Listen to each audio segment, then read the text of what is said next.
Boa noite, meu nome é Paula e eu estou aqui para fazer uma videoaula sobre vetores. Eu vou abordar sobre os seguintes tópicos. Primeiro, uma explicação sobre o que são vetores.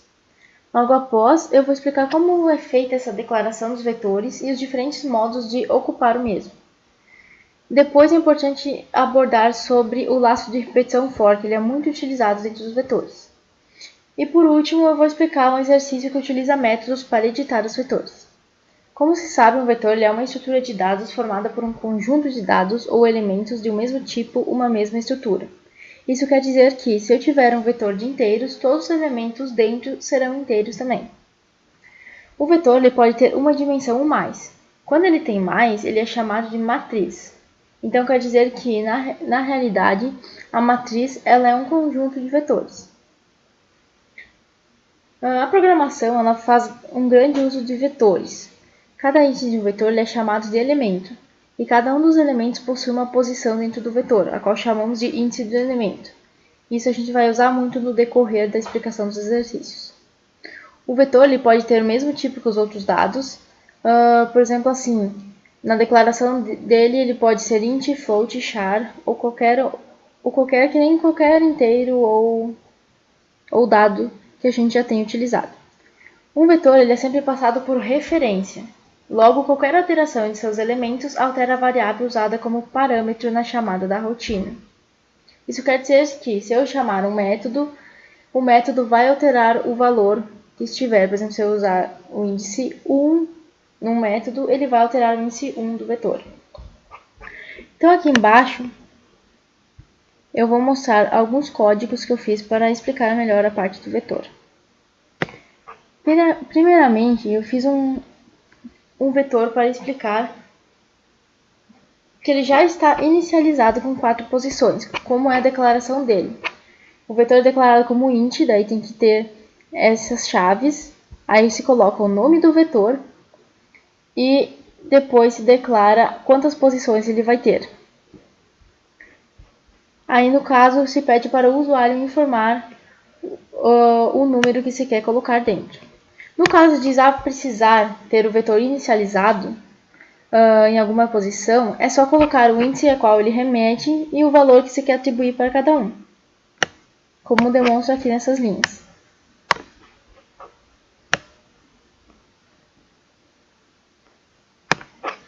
E da mesma forma que acima, pode-se inicializar o vetor assim, colocando logo na declaração dele. Também é uma opção que pode ser utilizada. E também vale se lembrar que o vetor ele também pode conter nomes, letras, ou seja, caracteres dentro dele. Por exemplo, aqui nesse boa noite, esse boa noite estará ocupando somente um lugar dentro do índice. Ou seja, boa noite é um índice, seja bem-vindo é outro. E daí a gente usa tudo isso da mesma forma para parecer que os outros. A gente coloca o nome do vetor e o índice que ele está. Bom, na realidade isso aqui foi só uma introdução sobre como ocupar os vetores. Agora eu vou explicar um pouquinho do laço de repetição for. Quando é que a gente pede para o usuário digitar um valor, a gente tem que informar em que posição ele vai ser declarado, visto que o vetor, ele... Como é que eu posso explicar? Ele tem várias posições a ser ocupado, então se não for colocado um índice, ele vai ser gravado sempre na mesma. Então, o índice é muito importante tanto para excluir, tanto para fazer qualquer coisa dentro do vetor. É sempre importante colocar o índice. Até para mostrar, a gente tem que colocar, que nem deixa eu ver, aqui no primeiro, que foi feito para imprimir, tem que colocar, nesse caso eu coloquei um for para ler o nome da variável e outro for para fazer a leitura do dado. No caso, se o if for 0, nesse caso, depois ele vai imprimir o vetor na posição 0. Logo após, vai imprimir o vetor na posição 1, até chegar à posição que a gente quer.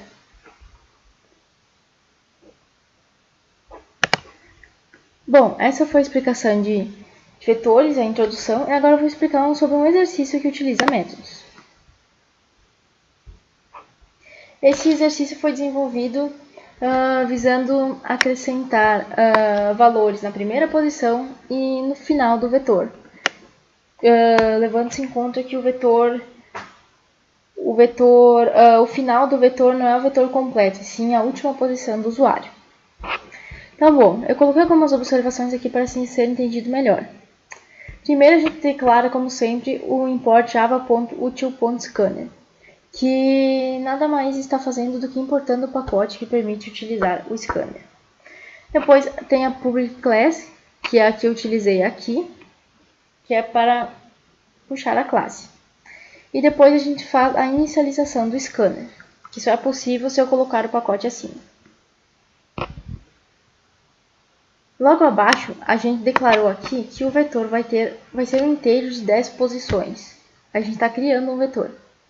E que o x, que na verdade vai ser a nossa variável contadora, está recebendo 0. Então aqui o objetivo desse exercício é inicializar o vetor com 0. Para isso, a gente criou um método que vai ser chamado, que seria receber zeros, que está logo aqui abaixo. E a gente passou a variável vetor para ele.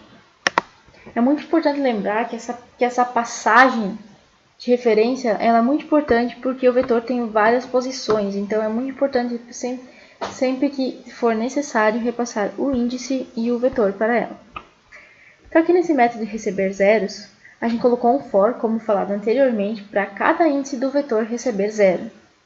E daqui eu só imprimi uma mensagem para o usuário ter a certeza de que foi zerado o vetor.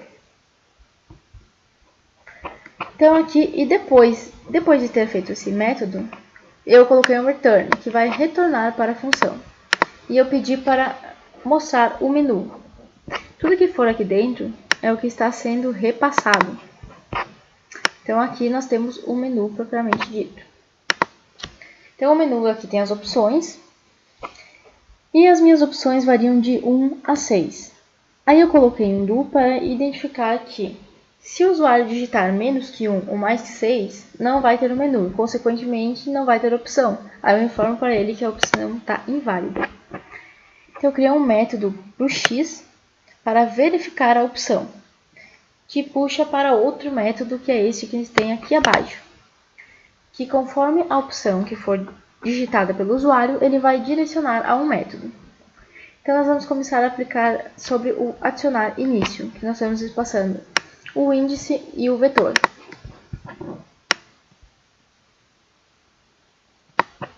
A função aqui, vale se lembrar que aqui, deixa eu voltar aqui.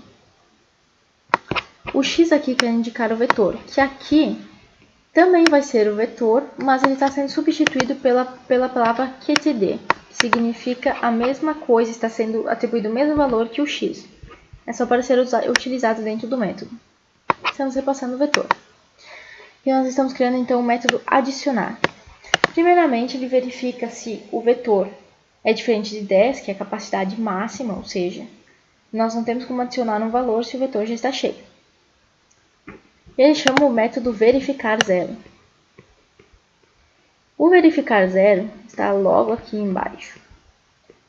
Verificar número zero, o que ele faz? Ele coloca dentro de um do para informar o usuário e verificar se o número for igual a zero. No caso do nosso programa, o programa não pode aceitar zero. Então, ele diz, se o número for igual a zero, ele imprime uma mensagem dizendo que o valor zero não é aceito. E ele retorna o número lá para cima, que é onde é que nós estamos aqui. Depois de feito isso, é criado um booleano para verificação que está recebendo false. Se a quantidade for igual a zero, ou seja, se o vetor estiver vazio, o vetor na posição 0 vai receber o número, e a quantidade, como eu falei anteriormente, a gente tem que sempre incrementar, tanto no for, quanto esse acréscimo importante, porque a gente não pode gravar, a gente não quer gravar dois valores no mesmo lugar, porque um vai sobrescrever o outro. Então, a gente tem que ter um acréscimo no índice, que aqui está sendo representado pelo qtd. A gente coloca que o valor foi adicionado. Se o índice não for igual a zero, a gente coloca para verificar o número, que é outro método, que tem como função verificar se o número não é igual a nenhum outro, que o nosso vetor também tem essa função de não aceitar valores iguais. porque atrapalha depois na hora de pesquisar. Ou de identificar, no caso. Vamos ver, acho que eu já passei. Aqui. Então aqui nesse método ele passa também os dados e ele utiliza um int para fazer um int e o contador para fazer a contagem, para saber se o número já foi digitado alguma vez ou não. Essa verificação é feita aqui a comparação e aqui já imprime a mensagem se não for. Ele já retorna a verificação lá para cima. Onde é que nós estávamos? Aqui. Então, feito isso, o número foi adicionado. E o vetor, como é que o número foi adicionado? E se contando que já tem algum número, o vetor precisa de uma reorganização, que é feita logo aqui embaixo para vocês entenderem. A reorganização ela consiste em passar todos os números para uma posição acima ou a mais. Digamos que o número do índice 1 vai passar para o número do índice 2. Para, no caso, o que estava no 1 não ser apagado. Então, aqui ele retorna, imprime a mensagem que o valor foi adicionado e está tudo ok. Se não, se a mensagem aqui, se ele conferiu e a quantidade for diferente de 10, ele fez isso. Se não, vai imprimir uma mensagem que a capacidade de armazenamento se esgotou. Se nós quisermos adicionarmos no fim do vetor, o fim aqui é considerado não onde é que na 10ª posição, mas onde é que o usuário acabou. Por exemplo, se ele digitou 3 números, a 3ª posição é o considerado fim do vetor. Então também a gente verifica se a quantidade é menor que 10, porque também a gente está fazendo o processo de adição. Depois a gente chama, se for igual a 0, o QTD vai chamar o método de adicionar início. Por que isso? Porque se não tiver nenhum elemento no vetor, o adicionar fim é a mesma coisa que o adicionar início, então é o mesmo método. Se não, a gente também coloca uma verificação e coloca para verificar 0, que é aquele método que eu expliquei ontem, para conferir se que eu expliquei antes, para conferir se o número ele é igual a 0. E depois ele fica se o número é igual a algum outro do vetor. Também que isso não pode ocorrer, que foi os métodos que eu mostrei anteriormente. Se der tudo certo, a verificação aqui, o vetor recebe o número no índice que a gente está trabalhando. E o valor é adicionado. E o incremento aqui do QTD, ele serve para indicar que se a posição foi ocupada, o QTD pode trocar para o próximo índice. Se não, é a mesma coisa que antes, se já o vetor já estiver esgotado, a gente tem que mostrar que a capacidade do armazenamento se esgotou. Isso não é necessário, mas digamos que é um acréscimo para o seu programa ficar completo, porque o usuário vai saber exatamente o que está ocorrendo. Agora, se a gente quiser atualizar um vetor. No processo de atualização, ele pode ser a gente fez atualizado pelo índice. Primeiro, ele verifica se o vetor ou o índice é igual a 0. Se o índice for igual a 0, quer dizer que o vetor é vazio, então não tem o que atualizar. Aí, se não, ele faz algumas verificações como booleano, que é a verificação do número, que a gente mostrou antes, e da alteração, que vai tendo logo abaixo. Então, a gente vai para o usuário indicar o índice, porque a gente tem que saber exatamente qual é o índice que ele quer alterar. E aí a gente renomeia um novo contador. No caso aqui, a gente só está verificando se o índice é válido, porque se tem 10 posições, ele não pode ser... A gente trabalha com a ideia de que o vetor ele começa no índice 0 e vai até o 9. Isso dá 10 posições, mas a gente sempre considera como se estivesse começando no 0. Então aqui a gente faz uma verificação para verificar 0 novamente. E aqui, se a verificação ocorrer corretamente, o vetor vai receber o número. E daí vai ser feita a alteração. Como a gente não está excluindo nem adicionando nada, o valor vai ser modificado.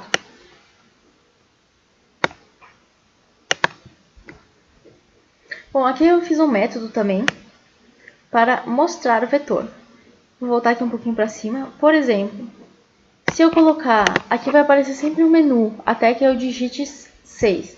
Então, no caso aqui, para mostrar vetor, eu vou ter que digitar no número 5, que vai chamar esse método, vai passar esses dados, que é o vetor e o índice, lá para baixo. Que é no show vetor, que é o nome do método que eu criei. Por exemplo, se lá em cima eu declarei aqui 2 dados para receber, no caso o vetor é parâmetro, mas isso não interfere aqui, eu tenho que colocar 2 valores aqui também, porque eu só estou passando 2, eu tenho que informar 2 também. Então aqui, como antes eu falei, a importância do for. Ele só confere se o vetor estiver vazio, porque daí não tem nada para exibir. Senão ele entra nisso que confere até que quantidade eu informei. Por exemplo, se eu informei 3 posições, ele não tem necessidade de mostrar até a 10. Então ele vai só até o QTD, que foi onde é que foi preenchido. Aqui eu tenho o método para remover valor, que é um pouquinho mais complicado. Digamos que é tanto quanto a adição, só existem alguns procedimentos diferentes. Então ele também confere se o vetor é igual a 0. Se não, ele adiciona uma variável contadora, que é como se fosse um índice, e faz um boolean também. Então, no caso, aqui ele cria e pede para o usuário informar que índice ele gostaria de excluir. Aí ele confere só se o índice é inválido, porque no caso, se o usuário digitou até o índice 3 e ele quer corrigir o índice 5, não tem sentido, porque o 5 ainda não existe. Aí, se o índice for válido, ele vai reorganizar o vetor. Por quê? Porque quando a gente exclui um número, um índice do vetor, na real não é um índice, você está ocupando um índice e quer excluir o que tem dentro dele. Você não pode permitir que o índice fique vazio, nulo. Então você tem que reorganizar o vetor de forma que ele não fique com esse espaço vazio. Então aqui o QT dele vai receber menos menos, ao contrário do mais mais, porque o índice tem que diminuir. Se eu excluir, por exemplo, no índice 4, o índice 5 tem que se tornar o 4 para não ficar espaço vazio. Então ele chama a reorganização de remoção, que é esse método aqui. Vocês podem perceber, aqui o i é menor que quantidade menos 1. Ou seja, vai diminuir sempre 1 no processo, um decréscimo da posição dos índices, a partir do índice informado. Ou seja, se eu tenho um vetor de 10 elementos, supondo que o usuário tenha informado os 10, e eu quiser excluir um valor que esteja na posição 5, eu não preciso reorganizar o que está antes do 5, porque até é inviável, porque não vai ter espaço em branco. Então, eu organizo o vetor a partir do número 5, porque daí o 6 vai se tornar o 5 no caso. E ele também vai retornar o vetor. Quando a gente não quer que retorne, no caso aqui, a gente tem que colocar como se fosse o void para ser executado. Mas não é no caso, porque a gente está sempre retornando alguma coisa. E aqui é o método que eu expliquei antes sobre a verificação do número. Aqui é do outro número. E agora, para sair, como é que a gente faz? Vou explicar aqui. O do while é de importância extrema para os vetores também, especialmente quando a gente não sabe, por exemplo, o for a gente sabe qual, na maioria das vezes é utilizado quando a gente sabe o fim dele. E o do while, por exemplo, aqui a gente não sabe quantas vezes o usuário vai querer utilizar o menu. Então a gente coloca um do para ele executar o menu até que, nesse caso, a opção seja 6. Por que 6? Porque 6 é a minha opção sair. Então, quando é que eu digitar 6, ele vai sair desse loop que o do while está fazendo. Eu estou aqui chamando o 6, que vai retornar a break. Break vai sair do loop. Então, aqui eu coloquei só uma mensagem para informar para o usuário que o programa foi encerrado. Então, acho que é isso sobre vetores. Não é uma matéria muito difícil, então você tem que lembrar sempre de repassar os valores que se está ocupando dentro do método. No caso, como o vetor vai ser utilizado e tem essa questão dos índices, é muito importante sempre colocar se está repassando, nesse caso, como aqui,